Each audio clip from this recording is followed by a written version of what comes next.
To Mortgage Talk with Mark, and I am your guest. I'm your host. I'm not your guest. I'm your host, Mark Hairston. Usually I have a guest. That's why I said that. But today I'm going to ride solo.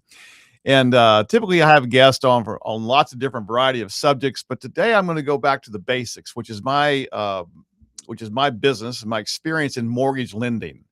Now, today I'm going to talk about a mortgage which is not unknown. It's just not well known.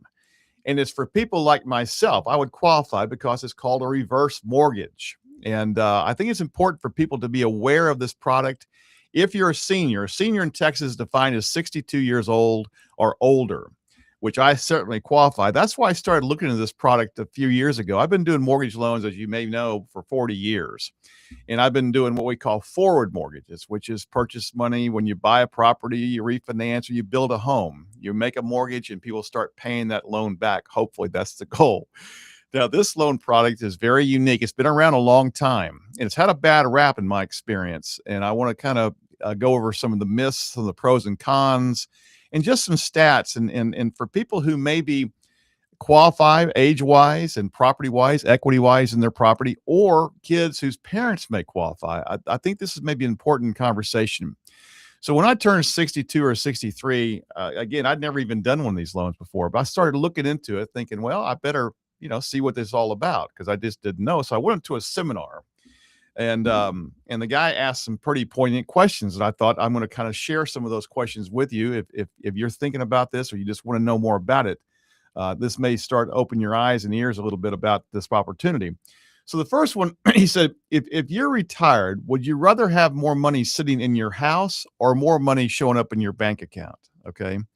The thing about home equity, at least in Texas, for the most part, is what we call debt equity. It doesn't do anything for you. It doesn't serve you, whether or not you're 30 years old or you're 60 years old or 60 or 70 years old or 80 years old. It's called debt equity. We're going to talk about how to access that if you want to, in different scenarios of 10 different reasons people start accessing equity as they age, as seniors. Another one, if the market drops significantly, would you want to sell your investments to cover your living expenses? In other words, a lot of people's net worth is in their retirement programs. A lot of folks these days are not on fixed pensions like in the old days. Some still are. State pensions and schools and things like that still offer pensions, but a lot of corporations do not offer pensions. So most folks have a 401k that they rolled into an IRA after 60 years old or so. And that's what they're drawn against. I see it every day in my business, that people are drawn against their IRAs to live on. Now, of course, those are tied typically to the stock market. And if the market dropped, would you want to access those funds while the market's down, or would you have another option to look into your home equity? How would it what would happen financially if your spouse passed away and your income dropped? My wife and I are both employed still. We're both self-employed, and we're both going to be qualifying for Social Security. But if in fact one of us passed away, the other person would probably be in a bigger bind. Now, we have several properties in Austin where we have a lot of equity built up, and we're in a position to maybe use this product to as a safety net down the road if something happens to one of the others. And we're going to talk about that. If you could turn a portion of your equity into tax-free cash without selling your home, would it be worth exploring? Most people as they age, including myself, we want to hold on to our homes. We're not that interested in moving unless maybe it's for family reasons. Maybe we want to be close to the grandkids. My grandkids are all here, so it's not a big deal for us. We want to stay here in Austin, been here 50 years, and we most likely going to stay in the same house that we bought several years ago. We have it currently rented out, but we're probably going to move back into it because it's close to the town and we like the location. So that being said, this type of loan, you have to live in the property as a homestead to qualify for. We're going to talk about that a little bit. So let's talk a little bit about some retirement stats. I want to share some of these with you because I thought it was interesting. And one of the stats is, and this is from the federal government, I didn't just make this stuff up, but that the home equity in real estate for most people in their retirement age is the largest asset they have. Now, again, a lot of people have stocks and bonds, and they may have some gold and maybe even have some Bitcoin for that matter. But for the most part, for the large percent of the population, your home equity is you're going to be your largest asset. And I think the reason is that when I was growing up, my daddy grew up in the Depression, and so he believed in no debt. So we were always taught to be out of debt. That's the way we were taught, which is probably a good, that's kind of a Dave Ramsey thing, really, these days. Maybe stole it from my father, but I think a lot of people in my generation grew up that way. So a lot of people will want to pay off their property, which a lot. I think 20% of the homes in the country are mortgage free, and a lot of those are owned by seniors. So there's $12 trillion in equity in this country. It doesn't just have to be seniors, but I'm just saying in general, it's $12 trillion, and the seniors have most of that. And of course, in Texas, it's probably $1 trillion of that. So that's the first thing, that home equity is the largest asset by most retirees. Most retirees are what they call house rich and cash poor. They say that 8 out of 10 retirees, again, most of their net worth is in their home, and they may have a cash flow problem. We're going to talk about how to solve some of those cash flow problems as seniors age, because things don't get any cheaper, and a lot of people are on a fixed income, whether it be Social Security or pension or even limited IRAs. They're going to be limited on how much they can earn every month unless they go back to work. But we're talking about retirees who want to stay retired. They don't want to go work at Walmart like a good friend of mine just had to do. He's 76 years old, and he'd been retired for several years, but he's in a position because of cash flow that he needed to go out and get a job. So that's kind of sad because he doesn't own a home. He doesn't have this opportunity we're going to be talking about today. The average retiree lives longer than ever. They say a couple who's 65 together, 50% chance one will make it to 90 years old. 50% to 90. Now that's unheard of. And that's another thing. How long people are living these days. It's just crazy. Social Security is a nice benefit. I'm going to apply this year for my Social Security. I can't wait to get my check for $3,400 that I've worked for 40 years. And so it's a nice benefit to get Social Security, but it doesn't cover a whole lot anymore. It's not going to cover, I can hardly cover my mortgage, if you will. So Social Security is a great thing, but it's not going to help many people live comfortably. So we're going to talk about how to supplement that Social Security income or any other income you may have. Here's a stat that shocked me. So the average retired household has less than $200,000 saved. $200,000. It's sort of pennies. Now, I'm not saying there's people that don't have a lot more than that. Obviously, they do, and I have a lot of friends that are very wealthy, but that's not the point. The average person has $200,000 saved. Okay. And most seniors, again, they want to age in place. I'm going to talk about a client here who's 92 years old in a minute, who wants to age in place. She's owned her home for 60 years. She doesn't want to go to retirement home. Okay. We're going to show her a path to stay home. And again, one thing about reverse mortgages is they're very safe as far as we're going to talk about some of the pros and cons here as well. But there is counseling. You have to go through a course to understand what you're getting into. These things aren't just sold online. You can't just go. I guess you could go online and get one, but normally there's a lot of counseling, and there's a lot lag time between curiosity and closing. We usually take about 6 months with people to make them sure they really understand what they're getting into. Doesn't always take that long. We could close one in 30 days if you're ready to go, but we want to make sure that you, as a client, and the family possibly comes into the conversation to make sure everybody's on the same page around this. But one of the beauties of this loan is called non-recourse. Non-recourse means that at the end of the day, if you were to pass away and your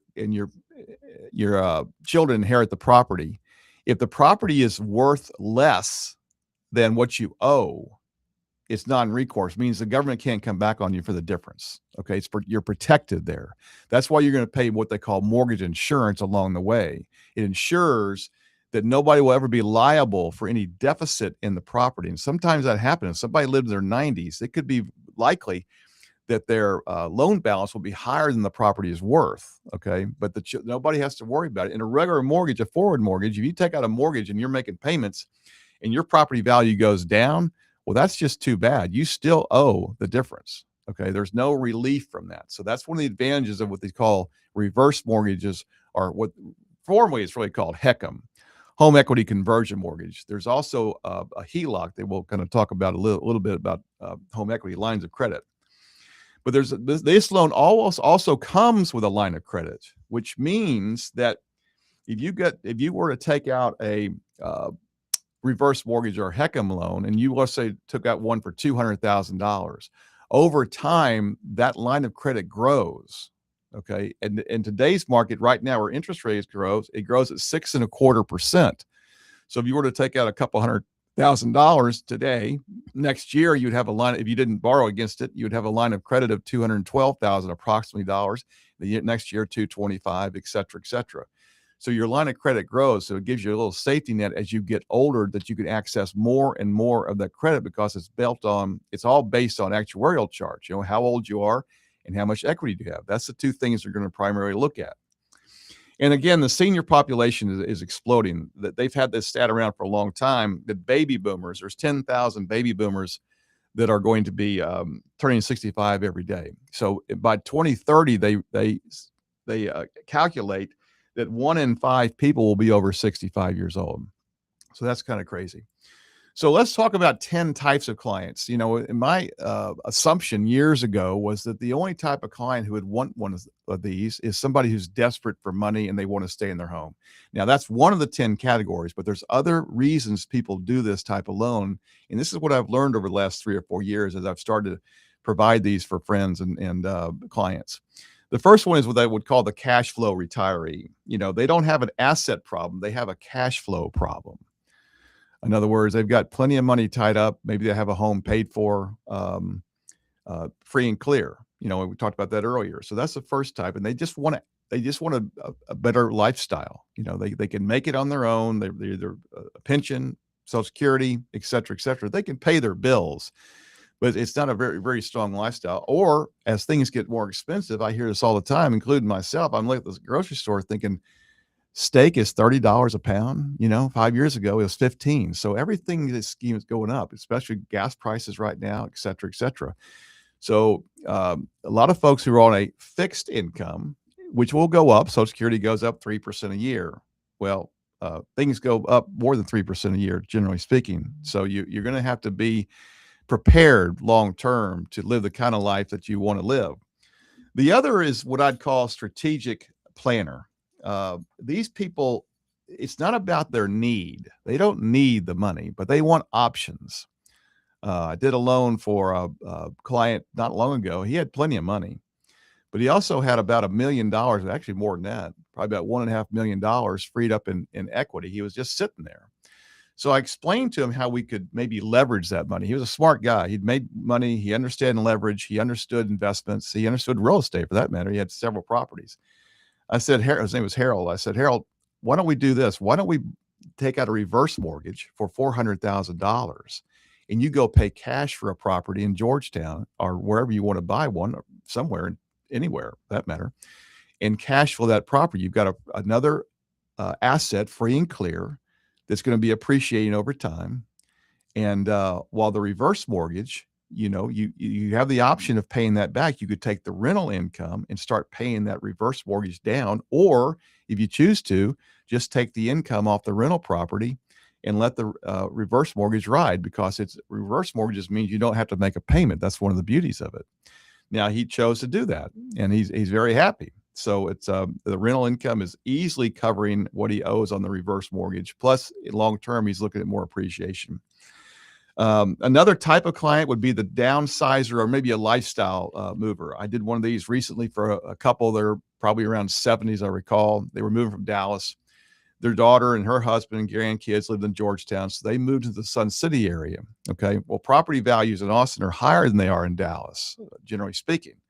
So they sold a house for about $400,000. It was free and clear. They've got their money, and they wanted to buy a house in Sun City. But what they wanted was going to be it cost more than the 400 they had available to them. They had some other assets, but I said, look, let's not tap into your IRA. Let's go ahead and use a reverse mortgage for purchase, which means they could buy a property for $600,000 with $400,000 into it without ever having to make another mortgage payment. So it's still an asset, but they bought a property that they wanted to be in. So that's called a reverse for purchase. You can also do that, which is a very common thing for people who are uh, seniors who want to relocate, possibly to be near a family. We see a lot of that as well. Mortgage elimination retiree. This is a pretty common one. A lot of us, including myself, I'm 66. I have 3 mortgages still. And I may be looking at this option for my wife, not this year or next year, because we're still gainfully employed. We like working. We don't need the reverse mortgage today. But in the future, we're saying, hey, we want to take it a little bit easier. Well, let's go ahead and get one just to cover the mortgage. We don't want to make a mortgage payment anymore or have the option of not making it. That's the key right there. You can if you choose to, but you don't have to. And that's called freedom. I've been making mortgage payments for 40 years almost. So at some point, maybe I don't want to do that anymore. Another one would be a line of credit or safety net. Again, some folks who are in their 60s, even late 60s, a lot of my friends are still working. It's not that they're retired. They like working. They're making good money, but they're thinking, hey, down the road, I don't want to work so hard. So reverse mortgage comes into play to where if you take one out now, you qualify for one today because of age and equity. You don't have to use it. And the line of credit continues to increase. So down the road, 5-10 years from now, you've got a safety net of equity you can access if you happen to stay in the home, which a lot of people do, that you could access down the road. Okay, that's another reason just to put it in place currently today, because they can never take it away from you. Now, if you sell the home, obviously that benefit's gone. But if you keep the home and continue to live there as a homestead, they can never take that loan away from you. So that's also a safety net. Long-term care, again, going back to my client, Dorothy, she's lived in her home for 60 years. She has about property worth about $500,000. It does need some repairs. So we're going to use some of this money to fix her property up a little bit, but she can qualify up to $300,000. Now, she doesn't have to take the whole $300,000. She says, Mark, she's very sharp, but she needs some help getting around the property, help, physical help, and so we're going to be talking about doing some home health care people coming in daily for a few hours to help her get around and with food or whatever. And so that's an expense she doesn't have the money for. She's got Social Security and she's got a small pension from the state. So she cannot afford home health care. And she doesn't really have any family either to help her as well. So she's kind of on her own. She's got friends, of course, to support her. But as far financially, she doesn't want to go to a retirement home. She doesn't want to sell her home. She's been there a long time, and this is where she wants to age in place, what they call age in place. And so we've showed Dorothy how to access that equity without selling her home, and where the line of credit will also pay her insurance and taxes every year too, so she wouldn't be burdened with those expenses as well. She has very little expense besides the taxes and the maintenance of the property. We're going to show her how to solve some of those problems as well. Surviving spouse, we touched on this a minute ago, that a lot of situations, if a spouse passes away, what are you going to do? It's nice to have that safety net. Again, it could be in a reverse mortgage. Doesn't have this loan. It's not for everybody, but I think it's for a lot of people. The other one is debt carrying retiree. A friend of mine, he's 69. And he owns a home in Cedar Park worth about $1 million. He owes a mortgage of around $300,000, and he has a HELOC, a home equity line of credit. He makes payments on every month. He's got a car payment of $1,000 a month. He's got several credit cards. I said, Don, why don't we look at a reverse mortgage to solve some of these problems? Not problems. He could make the payments. He's drawing nicely from an IRA. He's making about $10,000 a month. So he can make the obligations. But I said, man, you're spending $4,000, $4,500 a month. Why don't we do a reverse mortgage, pay off all this debt, and your lifestyle is going to change dramatically. He loved it. I mean, his kids are well taken care of. They're all doing well. They don't need to, necessarily to have his house in a will. It'd be nice, but he can also maintain he could take a smaller amount of withdrawal from his IRA, let that IRA go higher. He doesn't have to draw $10,000 anymore. He could draw maybe $6,000 a month and live comfortably without all this debt. The ninth kind of person was what I call a legacy client. A legacy client is somebody who is very well established financially. I've got a good friend of mine. He's a physician. He's retired. lives in Westlake. His house is worth about $2 million. It's free and clear. He's got lots of money in the bank, and he's got some real estate, et cetera, et cetera. But he liked the idea of a reverse mortgage. We're going to put a $400,000 or so reverse mortgage on it to give him more flexibility, because he says, Mark, if I can borrow money at 6% versus versus taking money out of my retirement, then I'm better served, because he's thinking, let his retirement money grow, and he could live off that line of credit for a while. He doesn't need a lot of money today, and he has access to a lot of money. But he says, why wouldn't I borrow money against my equity at 6% and let my investments grow at 8 to 10%? So it makes sense. So that's what we're going to do. And the last one that I have out here is what they call a silver divorce. They say, I don't know this to be a fact, but I've heard several times that the largest percent of people getting divorced are what they call the gray hairs, or the older folks, people over 60 years old. Now, to me, it's kind of hard to believe, but I think it's to be true. And I just closed a loan for some folks, and they were both around my age, around 66. They've been married for 30 years. They owned a home together in Georgetown, in Sun City. They've been living there together, and they got divorced. And there was no mortgage on the property.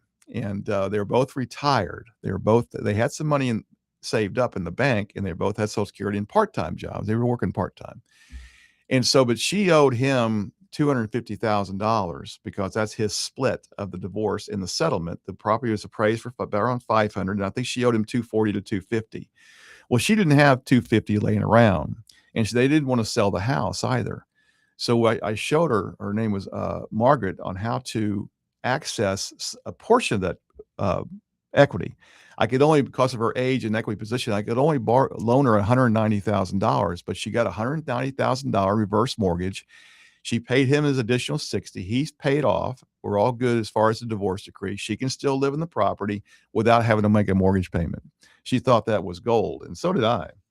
So it's people who have equity have a lot of options. That's the point I wanted to make today. And so I want to talk a little bit about, I'm kind of running out of time, so let me get to some of the pros and cons if I can here. Let's talk about the cons, because I want to make sure people understand that this isn't just, a magic bullet. There are some things you need to consider, lots of things to consider. One is the loan balance goes up over time. So if you don't make a mortgage payment, that's part of the benefit of it. So it's kind of a yin and yang. It's a paradox. It's good on one hand, it's not so good on the other hand, because if you were to borrow $300,000 on a HECM loan and not make payments over 10 years, that loan is going to be over $400,000. So if you were to sell the house, then you've lost that $100,000, but you haven't made any payments either. So that's the first thing. First thing is the loan balance goes up over time. And right now that's going up over time around 6%. Now that does fluctuate, because these are typically on an adjustable rate loan. So we do expect rates to come down a little bit. And they did so, your equity position would not go up as fast, because it's based on how much the rate is. And of course, if rates went higher, your equity would go down further.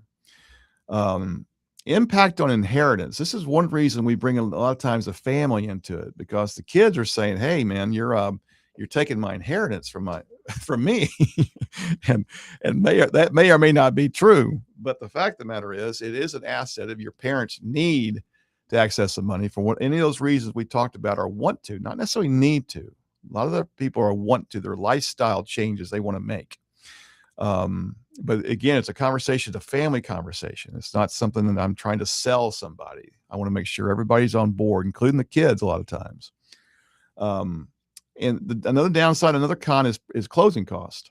There's going to be some mortgage insurance required up front. There's going to be traditional third party fees.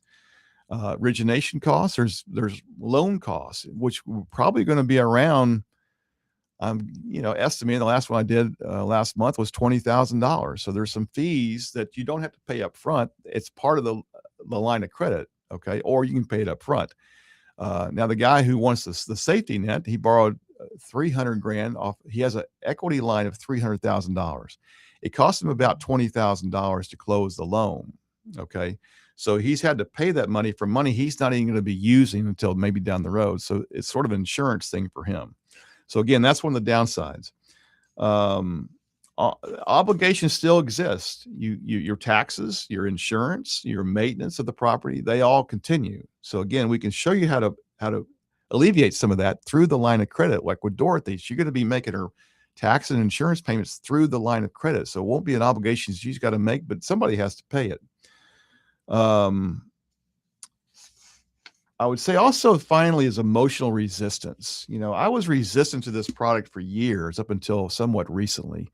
In the last 3 or 4 years, once I started to study it, get my arms around it and do some and talk to people about it, I got to realize how valuable this product can be for a lot of people. It's not for everybody, but I think it's if you're open to it, let's have a conversation. Call me at 512-789-6967. My company is Texas Mortgage Source. I've been doing home loans for 40 years, and this is a product I'm really starting to bring to light into the marketplace on things like this, other podcasts I'll be doing. If you have any questions, feel reach out at mark@markharrison.com is my email, or my phone number is 512-789-6967. Again, if you're in a position because of age and equity that you want to talk about this, let's have a conversation. There's going to be no pressure on this deal at all. I just want to make sure that you're clear about an opportunity maybe you don't know about, or if you think maybe your parents may benefit from this type of loan, give me a call as well, and we'll be happy to meet with them either on Zoom or in person. I prefer to meet in person because I want to make sure that they understand who we are and who my wife. She's my wife, my partner, and we'll be happy to come out to the house and talk to you guys about how this may work for you. So until then, I appreciate you guys listening, and we'll be talking to you